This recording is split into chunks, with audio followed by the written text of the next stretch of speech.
Springtime is almost here. I feel like surrounding myself with flowers, and you know what the best way to get spring flowers is? Spring bulbs! Last year I planted some tulips, hyacinth and grape hyacinth in containers and put them on my balcony, but I made a mistake which prompted me to make this video for anyone else who would like to try this. So what was my mistake? You won't believe this, but I followed the instructions. Yep, I planted the bulbs in September and I thought, now we wait for flowers in spring? But no, they started sprouting the next month.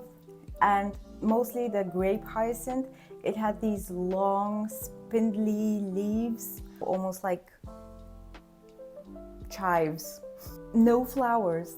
Then in spring, when the others started sprouting, the flower stems were so short and some of the flowers did not even open properly. So what's the lesson here?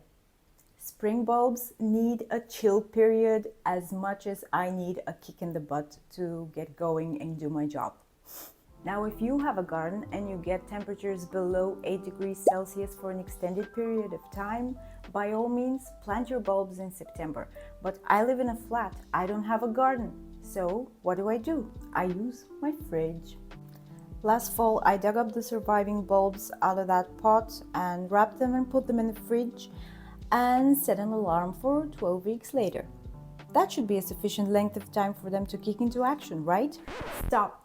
Please don't make that second mistake that I made. Let your bulbs dry out before you wrap them and put them in a fridge. They're like onions. You know what happens when you put onions, juicy onions, in a cold, dark place for 12 months? Mold. That's what happens. Onions are bulbs, so how could I not predict this? Okay, so what I managed to salvage was 12 grape hyacinth bulbs, which I'm hoping are viable. They're relatively small, so they don't need to be planted deep or far apart, so they'll fit in this small rectangular pot.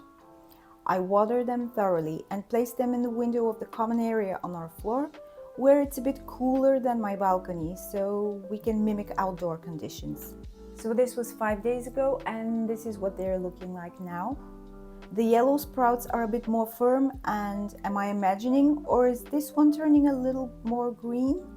So learn from my mistakes. Give your bulbs the chill they need to grow big and strong, and whatever you do, please let them dry out before you store them in a cold, dark place so you don't lose them to mold. If you'd like to see how this project is doing, I will be doing a full houseplant tour come spring, and we'll check up on these guys then. Like this video if you found it useful, and subscribe if you don't want to miss the update. Goodbye!